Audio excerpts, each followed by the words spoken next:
speculations are hurting the athletes in their preparations who have already to overcome the challenges in their daily training and competition with all the restrictions they are facing either in their country or when it comes to traveling. So there is a speculation about cancellation, about a plan B, about everything. You know, some even make the proposal to postpone the Olympic Games in Tokyo to the year 2032. I want to say good luck if you would have to discuss this with an athlete who is preparing for the Olympic Games 2021. There are some proposals to move it to another city, which everybody who knows about the complexity of Olympic Games is not possible there in such a short period of time. So for all these reasons, we are not losing our time and energy on speculations, but we are fully concentrating on the opening ceremony on the 23rd of July this year. So we are not speculating of whether the games are taking place. We are working on how the games will take place. That means we have to put COVID countermeasures together for every possible scenario. And in this, we are relying on the advice of all the different authorities, the Japanese government, the health authorities, the World Health Organization. We are talking with the manufacturers of vaccines, with all the experts. And also from these consultations, you know, we can conclude that it is too early to tell which of the many COVID countermeasures will finally be the appropriate one when it comes to the time of the games.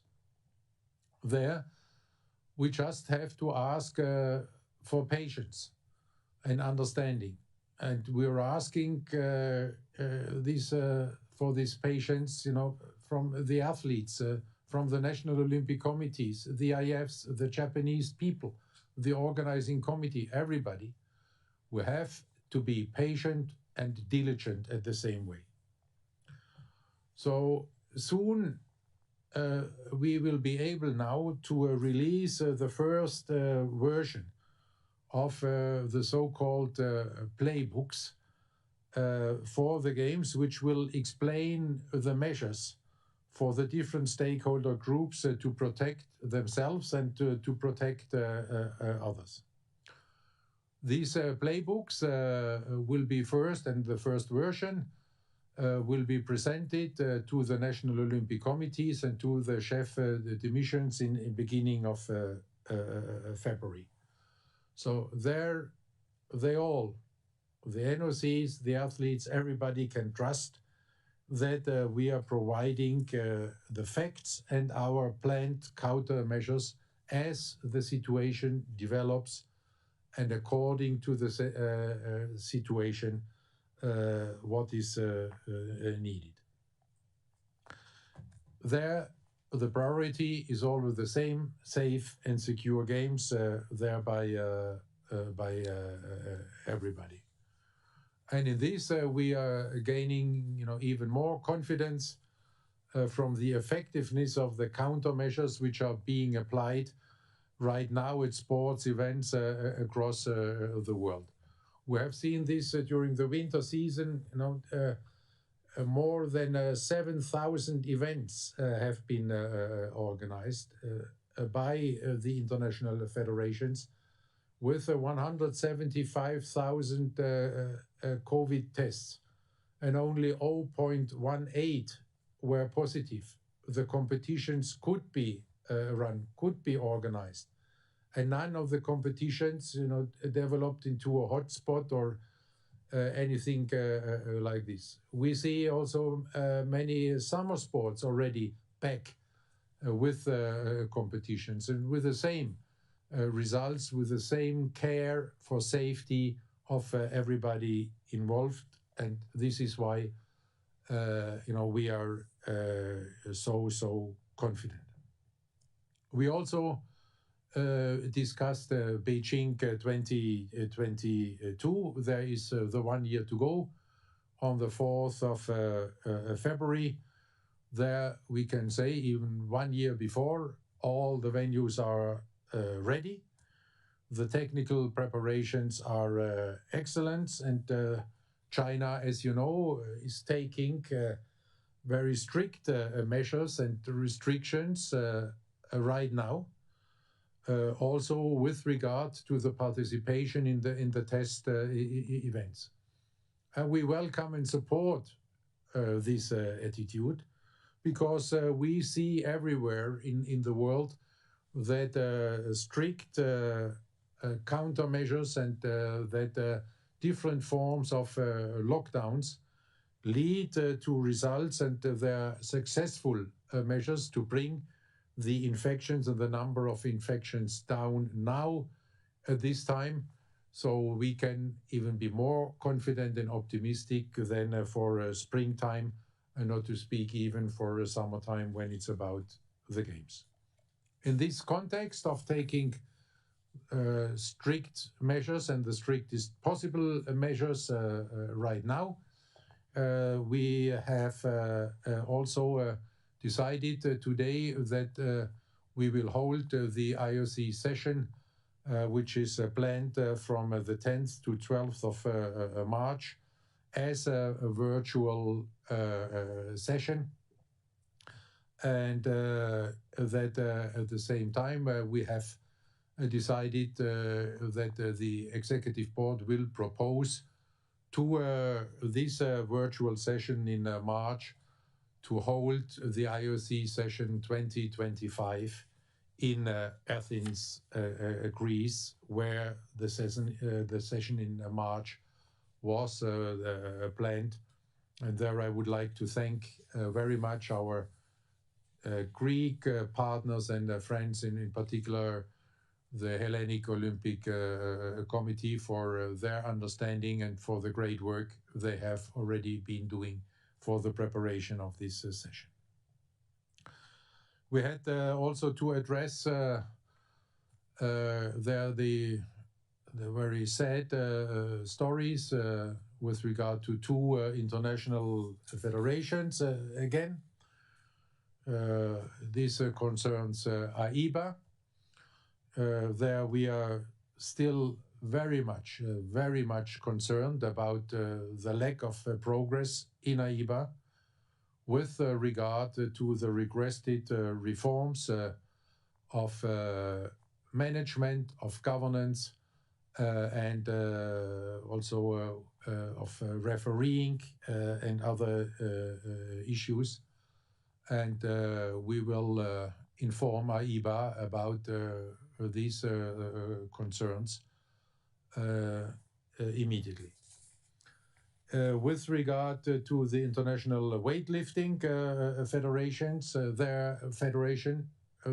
our again great concerns are about the apparent weakening of their anti-doping rules, and about also other governance issues. But concentrating on the anti-doping rules, we had to note that obviously IWF wants to change the anti-doping rules, which were the basis for the approval of the IOC for their qualification system. And this is really something upsetting, and even more so that all this happened without any consultation with the IOC. There we will request a clear explanation, and have already put this topic then on the agenda of the next executive board meeting, which will take place in February. On the more positive side, we have received the information from COI about from the Italian government about the decree which was passed by the Council of Ministers. They're addressing our concerns about the autonomy of COI and about the role of COI. And as a result, we are very satisfied with this decree and have closed the COI case. Finally, we have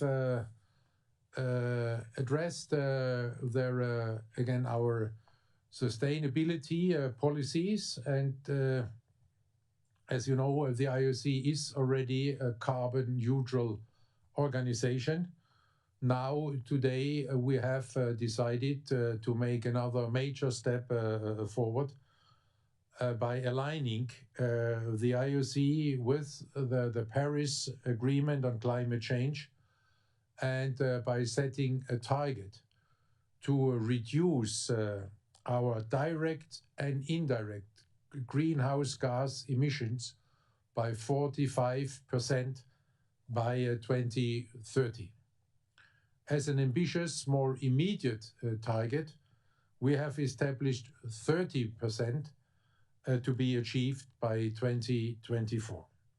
This means the IOC will be climate positive by 2024.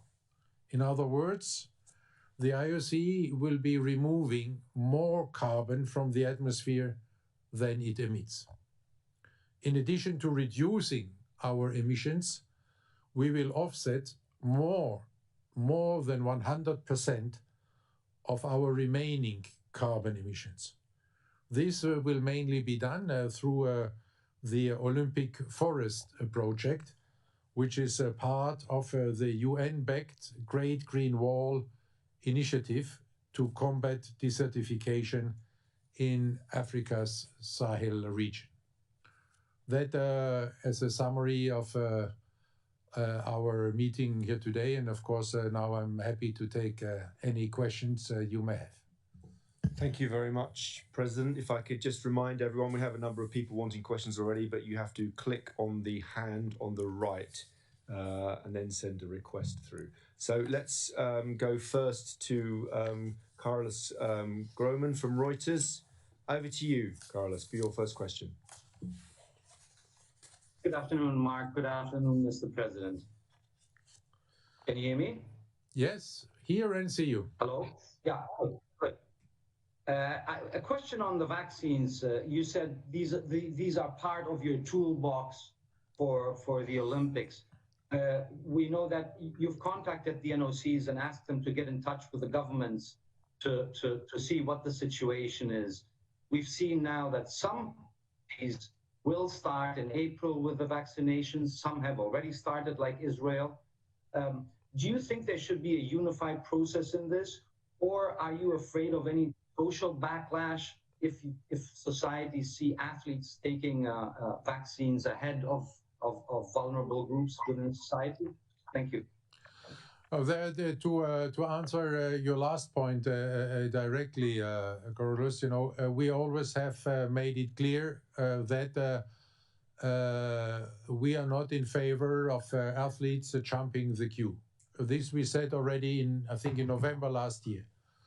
That in the first lines must be the high-risk group, the health care workers, and the people who keep our society alive. That is the first priority, and this is a principle we have established. With regard to harmonization, of course, it would be fantastic if a pandemic, which by definition is worldwide, would have a worldwide response and a worldwide harmonized response. But we have there to face the realities, and the reality is that it is up to each government there to decide about the vaccination, about access to vaccination in their respective countries. And this is why we have asked the National Olympic Committees to get in touch with their respective government and to discuss and see at what time it is appropriate for this particular country to give athletes access to vaccination, respecting the priority I just mentioned. Thank you, Carlos. Let's go to Keir Simmons from NBC, please. Keir? Yeah, can you see me? Yeah. Yes. Okay, great. Hi, Mark. Good afternoon, Mr. President. Do you have any red lines? Do there have to be spectators? Could you have fewer events? Do athletes have to be vaccinated? With regard to the deadlines, it's different for the different topics you're mentioning. Now we will, with regard to spectators, theoretically, you could say at the very last moment, but this is not realistic. At some stage, the organizing committee, first of all, will have to tell us when, at what time they could or would need to start then with a different ticketing program. That we cannot wait forever. This is one.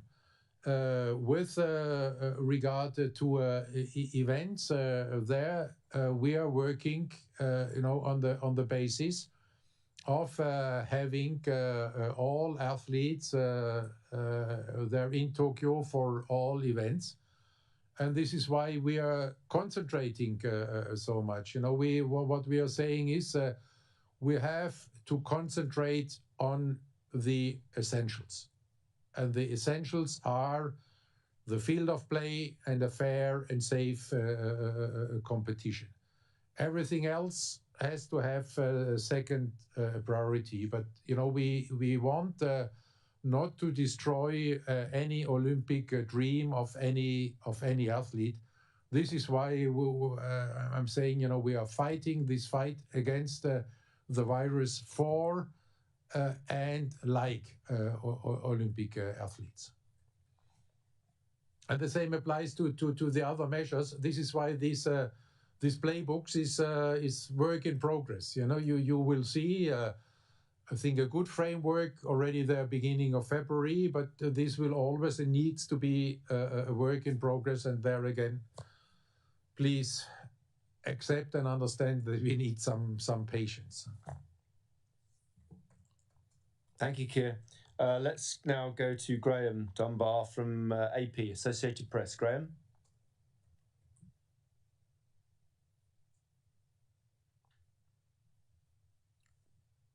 Hello? Are you there, Graham? If not, we'll come back to you. Oh, no, there we are. Yes, lovely picture of you, Graham. Top of your head. You want to demonstrate something with your hairdo? Graham, if I can't hit, go ahead. Otherwise, I think we'll... Yeah. Graham, just hang on a sec. We'll come back to you. Let's go to Robert Frossi from Radio Canada. Robert, are you there? Can we take you?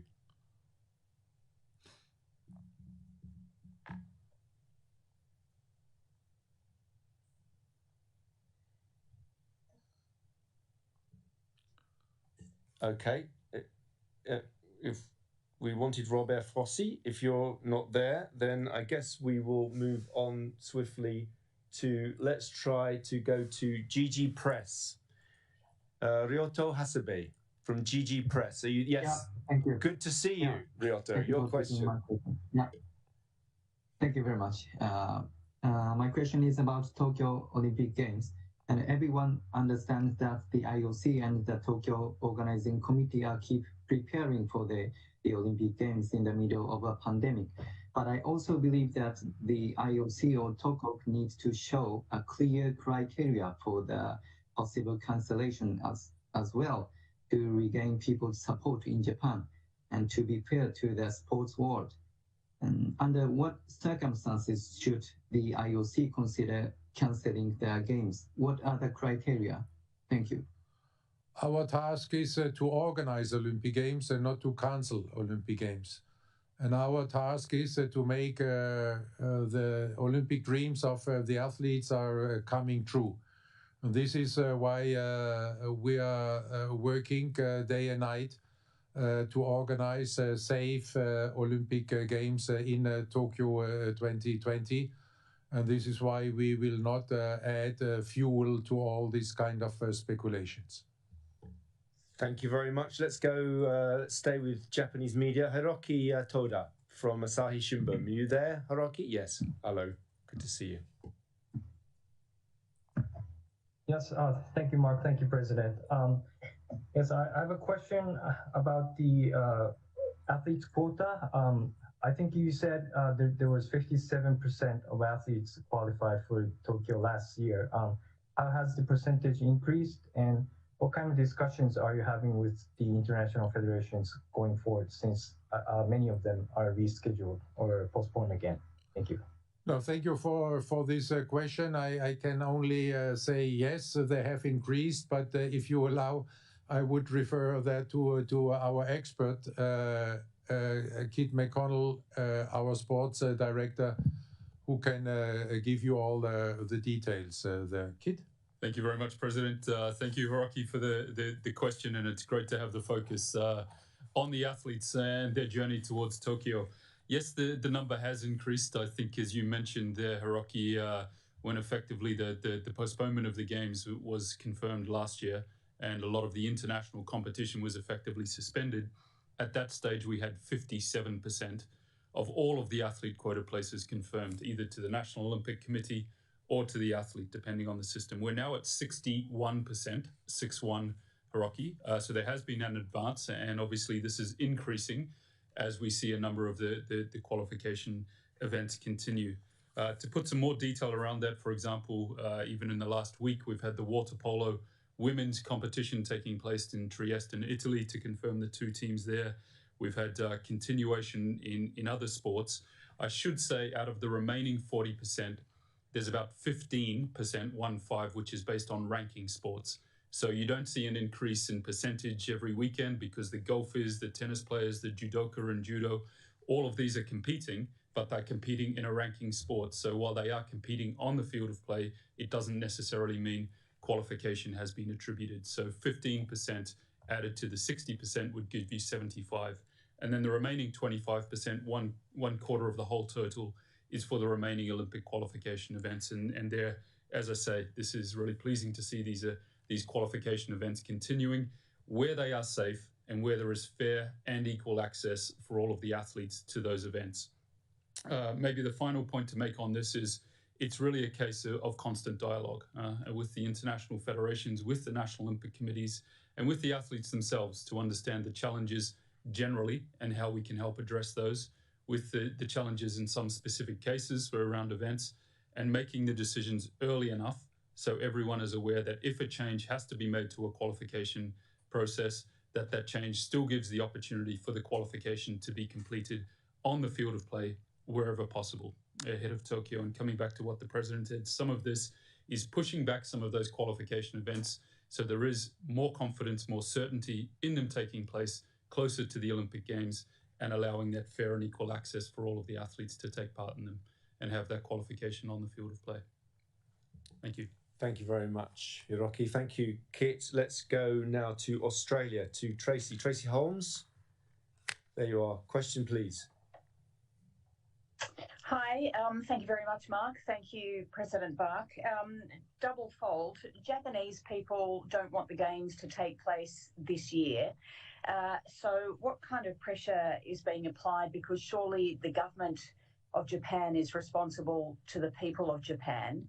And secondly, about the smaller nations inside the IOC and the NOCs that might need assistance in trying to get to Tokyo because international travel is so reduced at the moment.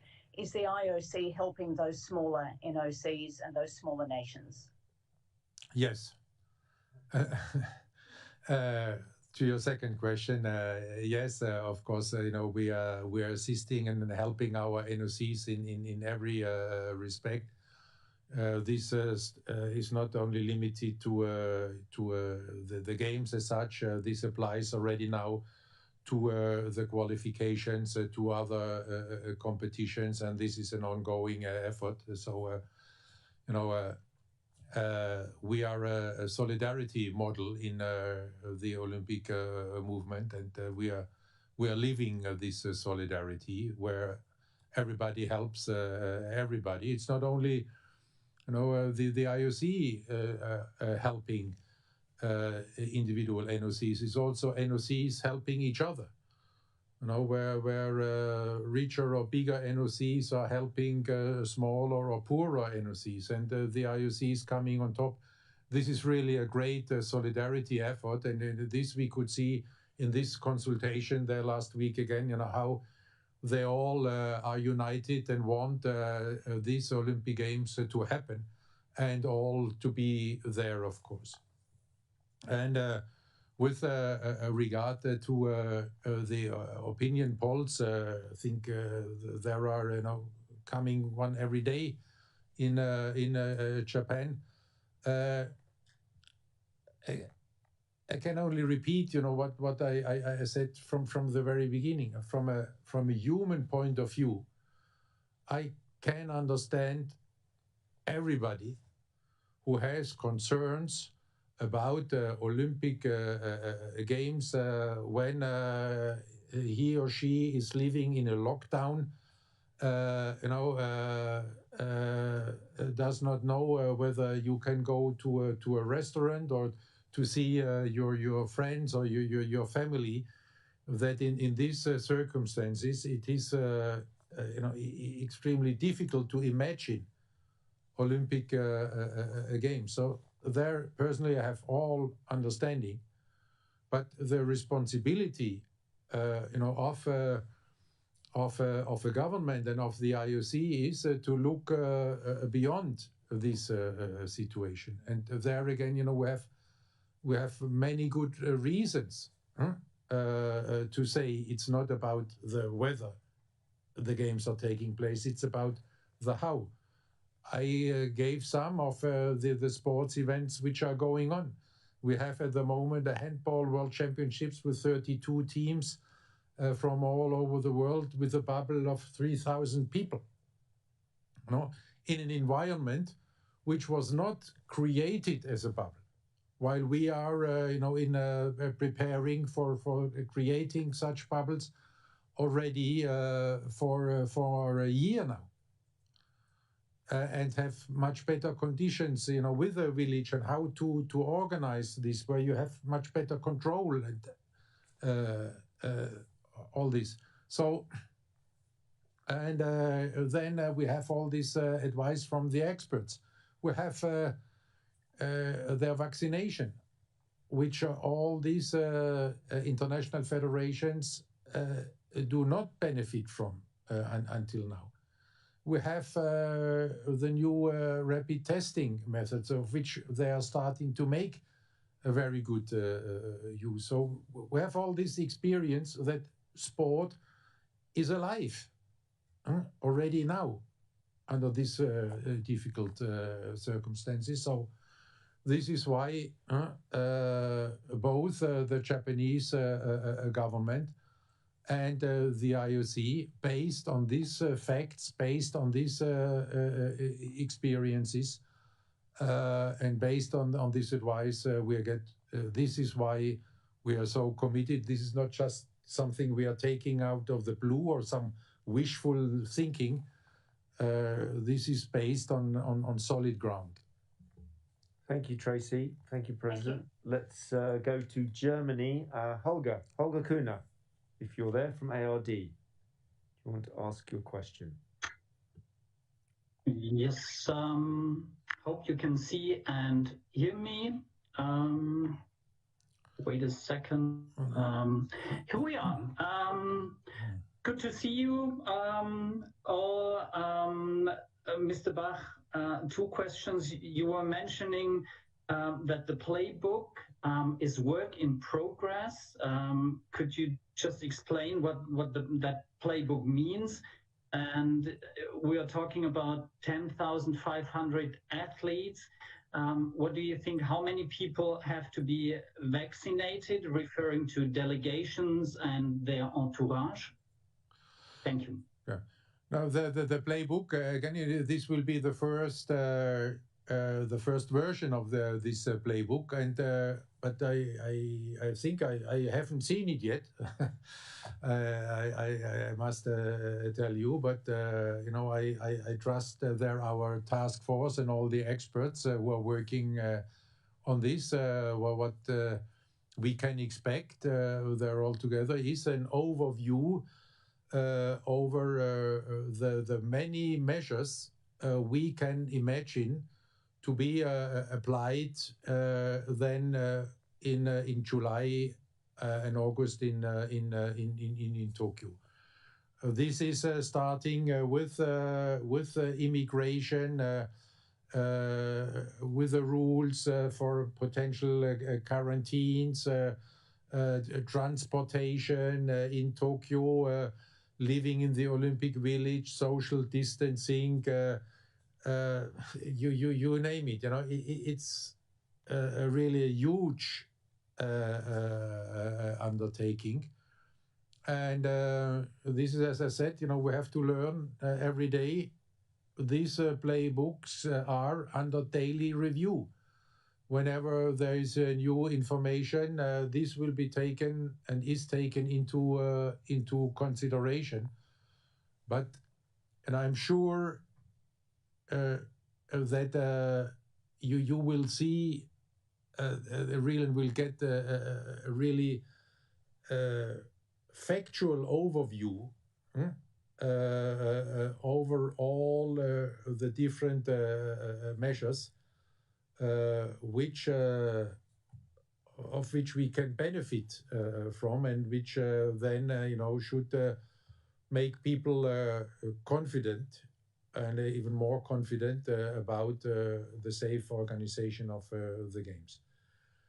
With regard to vaccination, we said, you know, again, the National Olympic Committees should turn to the national governments and to have as many as possible being vaccinated. But vaccination, as we always said, also from the very beginning, is not the silver bullet which solves all the problems. It is a part of the measures, and as such, it will be put in this toolbox. Of course, we are encouraging everybody to accept a vaccination out of not only for their own interest to be safe, but also you know, in solidarity with the Japanese people, and in solidarity with their fellow Olympians and Olympic participants. But there is no ratio.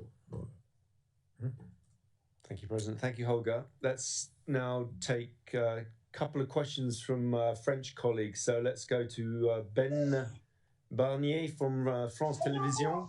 Ben, if you want to ask can you hear me? Yeah. What? Go ahead. My question is, are you positive, sir, that the Olympics will happen with people in attendance, not just professionals, not just sportsmen and women or people from the press, but also from the general public? this I cannot tell you.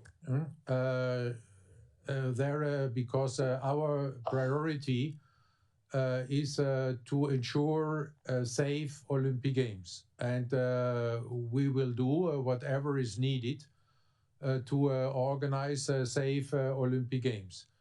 If I think everybody would love to have full capacity stadia and a roaring crowd, you know, that's clear. But if that is not possible, we will respect our principles, and this is the safe organization. This is the first priority. Merci. On reste en France maintenant avec, on passe à Marc Van Tuyac, l'équipe. Marc. Maintenant, il va parler en anglais. Ich kann auch ein wenig in Deutsch sprechen. Aber es ist zu stark. Entschuldigung. Also gut. Question quand même. Alles klar. La première, est-ce qu'il faut attendre des annonces concrètes demain de votre entretien avec les représentants du COJO? Je crois que vous avez un entretien avec le président du COJO et le directeur. Et la deuxième question, est-ce que depuis la dernière commission exécutive, il y a quelque chose de nouveau concernant la réforme de l'article 50?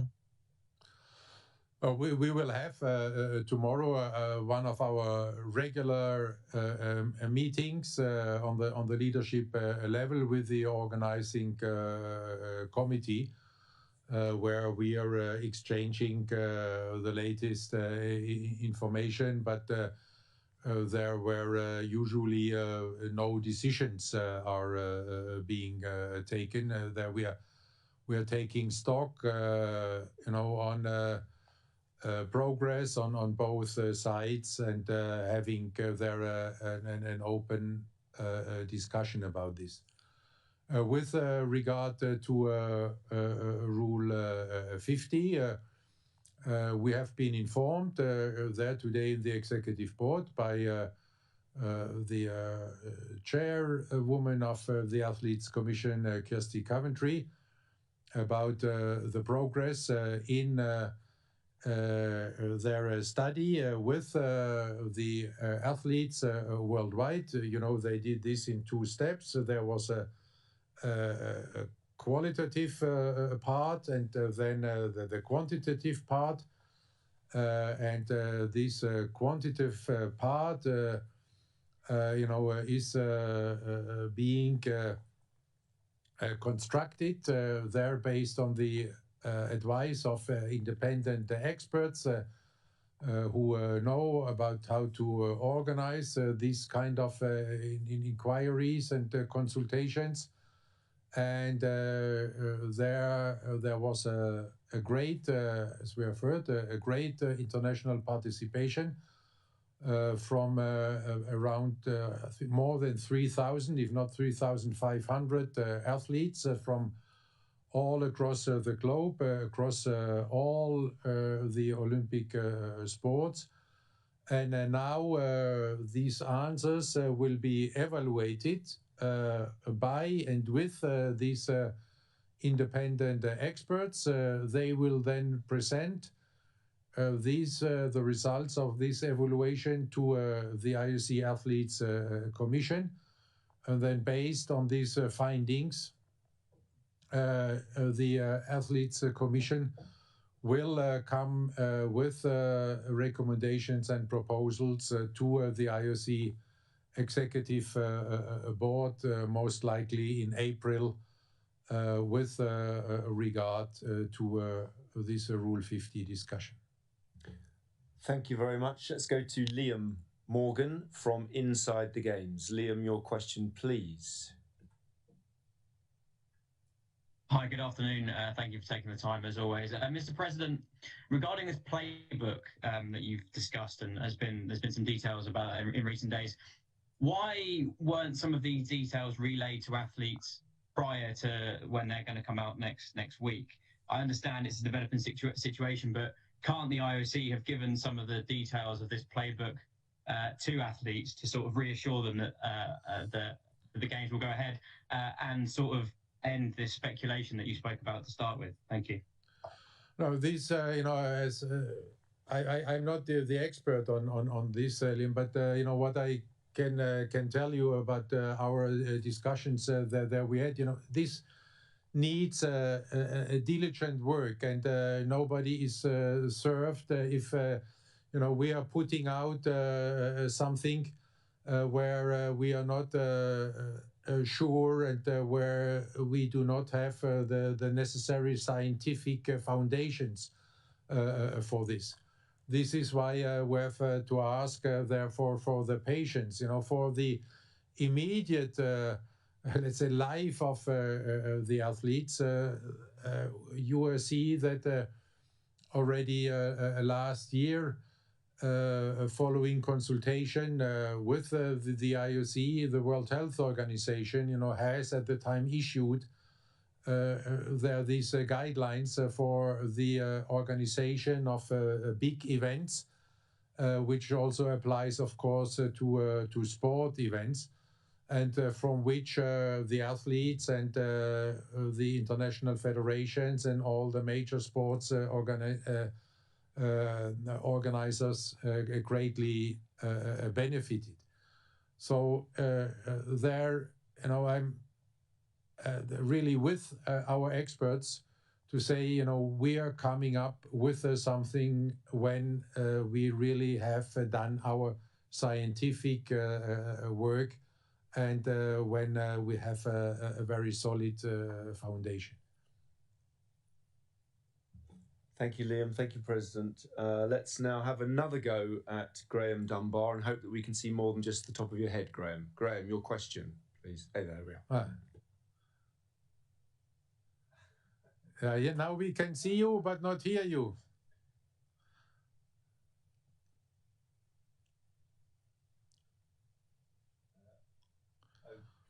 But I can only tell you that you are doing much better with your hairdo than I do, because I'm coming back, to the 70s of the last century. I have the hairdo soon like an athlete at the time, but this is only, unfortunately, the only thing what I would have in common with the times by then. Graham, now try again. We hear you. Now I'll need a haircut, that's for sure. Can you hear me now, please? Now we hear you. Is that better? Yes, you can hear me now, right? Yeah. I was a question about the call you had with President Xi this week, and the sort of tantalizing final line in your readout of the call. I mean, two obvious subjects are the Uyghur detention camps and the absence from public view for a while of Jack Ma, someone you've said gives you good advice and is part of the Olympic family.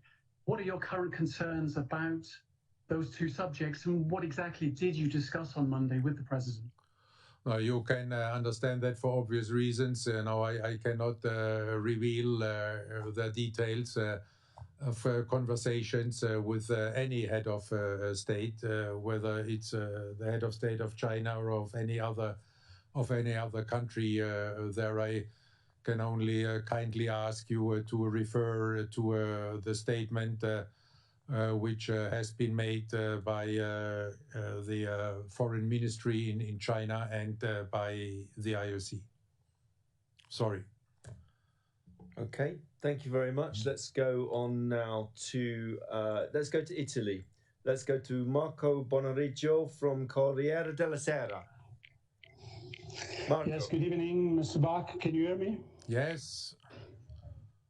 Okay. So as you know, until yesterday in Italy, we were really worried about the future of our Olympic movement. So I would like to know if for you was also a relief to know that Italy will go fully to the Olympic Games, so that the independence of the Italian Olympic Committee is guaranteed. And I would like to know also if you were really ready to suspend the Italian Olympic Committee in case of non-compliance of the Italian government. The answer to the second question is yes. we were ready. There is no doubt. We have there to apply, the same rules and have to treat everybody in the Olympic movement and all the NOCs equally. With regard to the first one, I think you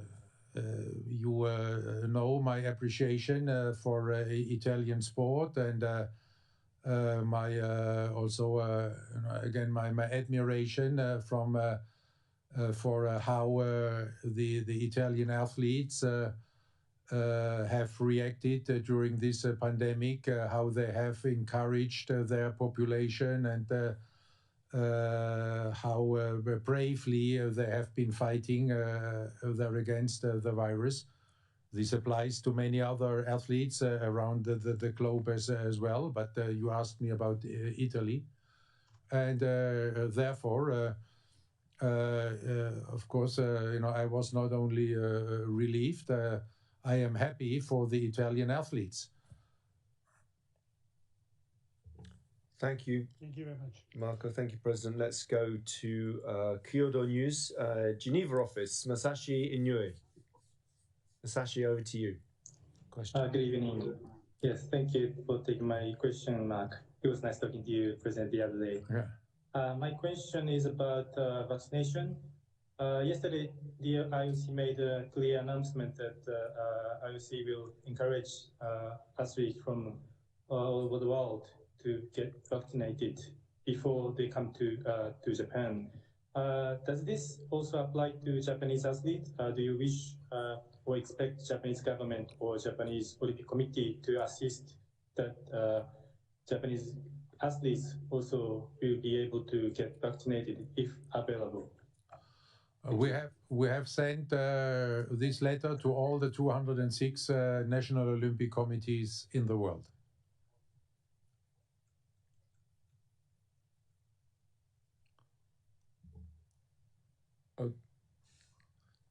I guess this answers your question. Okay, thank you very much. Yes, thank you. Thank you, President. Pregnant pause. So we have time for just a few more, and apologies, as I say, to everyone else. We have 200 people. We've had about 60 people wanting to ask questions. So let's go now to Martin Ziegler from the Times. Martin, over to you, and then we probably have time for one or two more. So Martin, your question. Can you hear me, Thomas? Yes, we hear you and see you. You have a nice hello. Yeah. You have a nice hello over your head there. My light. Yeah. Yeah. Can I just with like maybe 10,500 athletes, 7,000 people coming? Can you understand why there's a strong view that it's irresponsible to push ahead with this, because you're actually, there are views, and many of these people that live in Japan have a view, and it's irresponsible to push ahead with a sporting event. Based on these effects and based on the available countermeasures which we have been discussing, based on the experience with the different sports events which have been taking place all over the world and which are under the way right now while we are speaking, it is clearly not irresponsible, and we are able and in a position to offer the relevant counter measures, and this already starts with the figures you are giving. You're speaking about 10,500 athletes. We took already the measure that these 10,500 athletes will not be there in the Olympic Village at the same time, by reducing the stay of the athletes to 5 days in principle, and having a kind of a wave system.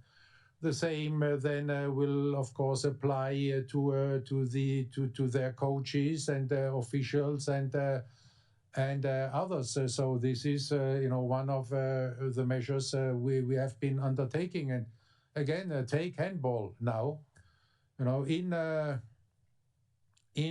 Egypt, a country which is considered to be a high-risk country, and you have 3,000 people in a bubble, and this being organized within a couple of weeks only, or a couple of months, while we have, again, much better conditions. We could prepare much longer, and we have much better conditions because, again, the Olympic village, because we have there with the National Olympic Committee's partner who can take care of their teams from now on already, and they do, of the athletes, and many other issues more.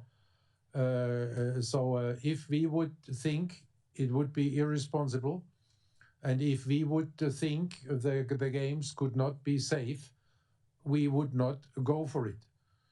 Again, principle number one, safe organization. Thank you, Martin. Thank you, President. Thank you. Thank you. Two more questions then to finish. Bryce Bashlook, I know from Bloomberg you've been waiting a long time. So Bryce, if you want to ask your question, please, and then we'll go to Ed Hula. Hi, thank you. Can you hear me okay? The line is very bad. Okay, I'll try to speak louder. How is the new, more infectious variant impacting the planning of the games? How do the more infectious variants impact on the organization of the games? No, all this is being taken into consideration, and this is, why we said we are welcoming the strict measures being taken in many countries right now to get the numbers down from the very beginning of the spreading of these mutations. And on the other hand, we were also encouraged by the news there from the scientific world about the efficiency of the vaccines against also these mutations. Thank you very much, and a very nice picture in the background there of Côte de Beaune. Let's go to our last question to Ed Hula from Around the Rings. Ed, do you want to ask your question? Yeah, good evening. Nice to see everybody. Hope everybody is healthy and well over there. Two semi-related questions. This morning, we see a report from Tokyo that a member of the Tokyo 2020 Executive Committee has raised the idea that, well, maybe if US President Joe Biden says some positive things about the Tokyo Olympics and is encouraging about the games, that would boost their confidence over there. And second, have you received the invitation from the official in Florida about I guess a plan X, Y, or Z to have the Olympics in Florida this summer instead of Tokyo? With regard to your first question, you may have seen in this report also the statement of the IOC concerning these remarks. I have nothing to add to this statement. Secondly, to your second question, no, I haven't seen any letter so far. Okay, thank you.